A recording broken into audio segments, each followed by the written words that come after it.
Hello friends, welcome to online engineering. Time बहुत तेजी से बढ़ रहा है यार। साल के 12 महीने में से यहाँ पर आपके 9 महीने बीत गए हैं। साल का जो पहला डे होता है जिसको आप न्यू ईयर्स के रूप में सेलिब्रेट करते हैं, तो उस दिन आप एक टारगेट फिक्स करते हैं कि जो टारगेट आपने 2022 में अचीव नहीं कर पाए हैं उसको आप 2023 में अचीव कर पाएंगे। वो आपका गवर्नमेंट जॉब भी हो सकता है, आपका प्राइवेट सेक्टर भी हो सकता है और आपका कोई बिजनेस भी हो सकता है। आज जो हम बात करेंगे उन स्टूडेंट की बात करेंगे जिन्होंने अपना टारगेट गेट प्लस ईएससी रखा होगा। इस वीडियो में हम स्पेशली बात करेंगे आपके गेट एग्जाम की। अभी तक जिन भी स्टूडेंट ने अभी तक गेट एग्जाम को फॉर्म फिलअप नहीं किया है तो जल्दी से आप फॉर्म फिलअप कर दीजिएगा, क्योंकि गेट एग्जाम की डेट को एक्सटेंड कर दिया गया है। क्योंकि यहाँ पे स्टूडेंट्स का मानना ये होता है कि सर गेट एग्जाम बहुत टफ होता है। ऐसा बिल्कुल भी नहीं है, क्योंकि गेट एग्जाम ही एक आज की डेट में ऐसा माध्यम रह गया है जो आप किसी भी एग्जाम को आप अपना टारगेट पा सकते हैं। हाँ, उसमें हम इंजीनियरिंग सिविल सर्विसेज भी रख सकते हैं,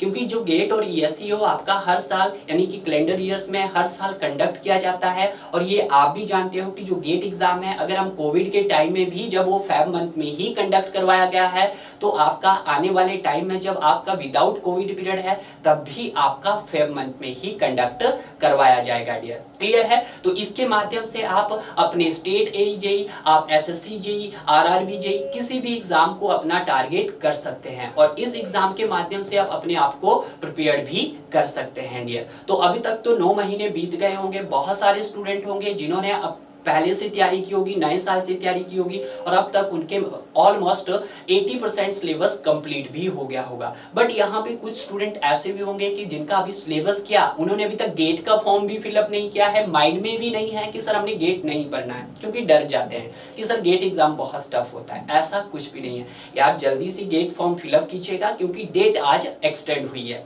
क्लियर है? अगर हम बात करते हैं यहाँ पे नंबर ऑफ स्टूडेंट की कि सिविल इंजीनियरिंग में हर साल कितने number of student gate exam में अपीयर होते हैं, तो पिछले 10 इयर्स का अगर हम एनालिसिस करते हैं तो सबसे पहले हम बात करेंगे आपके 2010 की। किसकी बात करेंगे? 2010 में जो आपके सिविल इंजीनियरिंग स्टूडेंट जो आपके गेट एग्जाम में अपीयर हुए थे वो कितने थे? आपके 19,406, यानी कि 20,000 स्टूडेंट भी नहीं थे आपके 2010 के अंदर। अगर मैं बात करता हूं 2011 में, तो 2011 में जो इसकी स्ट्रेंथ थी थोड़ी सी बढ़ गई थी और कितने हो गए? 29,347 स्टूडेंट होंगे।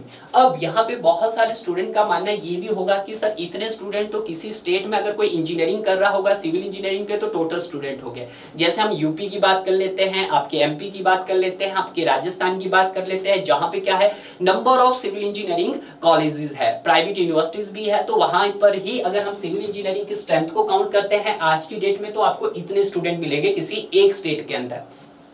क्लियर है? अगर हम बात करते हैं 2012 में, तो 2012 में ज्यादा इंक्रीमेंटल नहीं हुआ स्टूडेंट के अंदर। कितने हुआ है यहाँ पर? 36,156 स्टूडेंट्स ने गेट एग्जाम के अंदर अपीयर हुए थे। अगर बात करता हूँ 2013 में, तो 2013 में कितने स्टूडेंट अपीयर हुए थे? आपके 67,472 स्टूडेंट यहाँ पर अपीयर हुए थे। 2014 में कितने हुए थे? आपके 14 में हुए थे 90,872 स्टूडेंट हुए हैं। क्लियर है? अगर 2015 की बात करते हैं तो 2015 में कितने हुए थे आपके पास?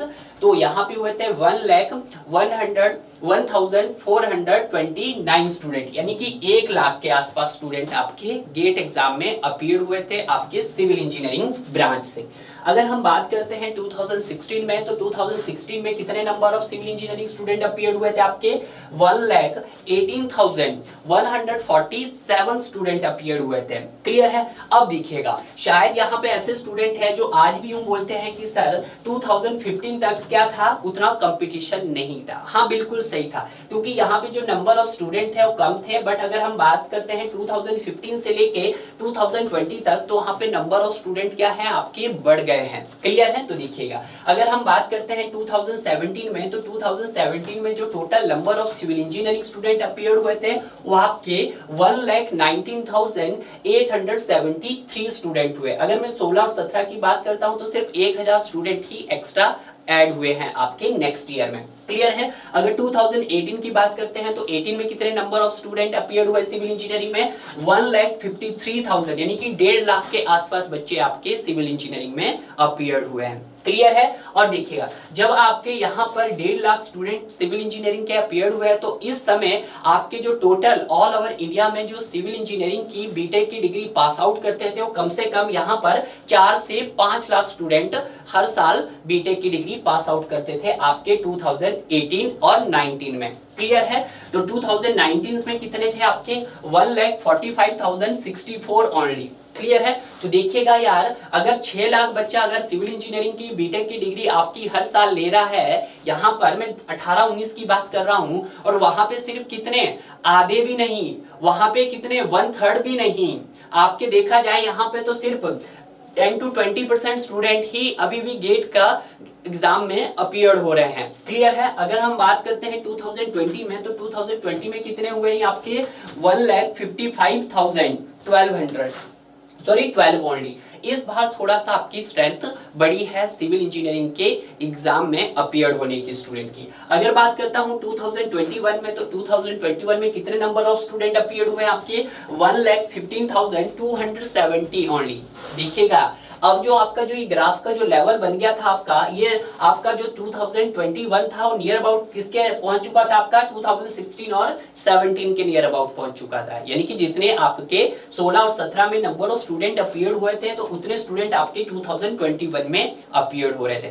इसका रीजन ये भी हो सकता है कि सर कोविड टाइम था, या कुछ स्टूडेंट का मानना ये था कि जो सर पीएसयूज हमारे 2015 से पहले थे, अगर मैं 2015 से पहले के पीएसयूज की बात करता हूं, तो यहाँ पे आपके मोर देन प्लस 270 पीएसयूज होते थे। बट अगर हम बात करते थे 16, 17, 18, 19 की, तो यहाँ पे जो ये पीएसयू जो घट के रह गए हैं आपके, वो 100 प्लस पीएसयू ही रह गए हैं। ठीक है, कितने 100 पीएसयू ही रह गए हैं। तो कहीं ना कहीं पीएसयू भी कम हुए हैं, कोई बात नहीं। क्लियर है। बट जो आपके आईआईटीज है उनमें क्या हुआ है, बढ़ोतरी हुई है। पहले आपके कम आईआईटीज थे, अब आपके आईआईटीज भी बढ़े हैं। हाँ, ये मान सकते हैं पीएसयू आपके घटे हैं तो आईआईटीज भी आपके बढ़े हैं, नेशनल इंस्टीट्यूट भी बढ़े हैं। जिस कॉलेज में आपको एमटेक नहीं मिल रहा था, अब आपको वहां पे एमटेक भी मिल रहा है। क्लियर है। तो ऐसा नहीं है। अगर हम बात करते हैं 2022 में, तो 22 में जो टोटल नंबर ऑफ स्टूडेंट जो अपीयर हुए थे आपके पास 1,43,000 ओनली, यानी कि 1 लाख स्टूडेंट ही अपीयर हुए थे। तो इसमें भी रीजन हो सकता है कि सर वहां पे चाहे आप कोविड सेशंस की बात करो कि कोविड का टाइम चला हुआ था, बट डियर जिस भी स्टूडेंट ने अगर अपना टारगेट पाया तो उसके लिए चाहे कोविड हो चाहे किसी भी तरह की कंडीशंस हो, और अपने टारगेट के लिए अपना 100% देना चाहेगा। क्लियर है। तो अगर आपने अभी तक ऐसा सोच रहे हैं कि सर हम अपना गेट एग्जाम देंगे, और जो नहीं भी सोचा है तब भी आपको अपना गेट एग्जाम यहाँ पर देना है। यार मैंने अभी भी बता दिया आपको कि आज की डेट में अगर मैं बात करता हूँ प्रेजेंट 2022 में, तो 2022 में जो total number of BTech student जो पास आउट हुए हैं आपके, और नियर अबाउट 6,50,000 से ज्यादा ही स्टूडेंट को बीटेक की डिग्रियां बांटी गई है। तो अगर उसमें से सिर्फ 1 लाख बच्चा ही, यानी कि 1/5 स्टूडेंट ही आपका गेट फॉर्म फिलअप कर रहा है, तो देख लीजिएगा कि कंपटीशन उतना नहीं है। क्लियर है। अगर आप सोचिएगा कि अगर पूरे 6 के 6 लाख बच्चे यहाँ पर गेट एग्जाम का फॉर्म फिलअप करते हैं तो कंपटीशन और ज्यादा हो जाएगा। अभी तो आपको सिर्फ 1/5 स्टूडेंट ही यहाँ पर गेट एग्जाम का फॉर्म फिलअप कर रहे हैं। तो आपके पास जो बचे हुए रिमेनिंग 4 महीने है वो एनफ है। इन 4 महीनों में आप चाहो तो 70 प्लस टारगेट बड़े आराम से पा सकते हैं। क्लियर है। तो अगर आपको किसी भी तरह की इंक्वायरी चाहते हो तो आप हमारे नीचे दिए गए कॉन्टैक्ट नंबर से कॉल कर सकते हैं किसी भी पीएसयू से रिगार्डिंग, तो आपको वहां पर जो भी आपका क्वेश्चन होगा उसका आपको आंसर दे दिया जाएगा डियर।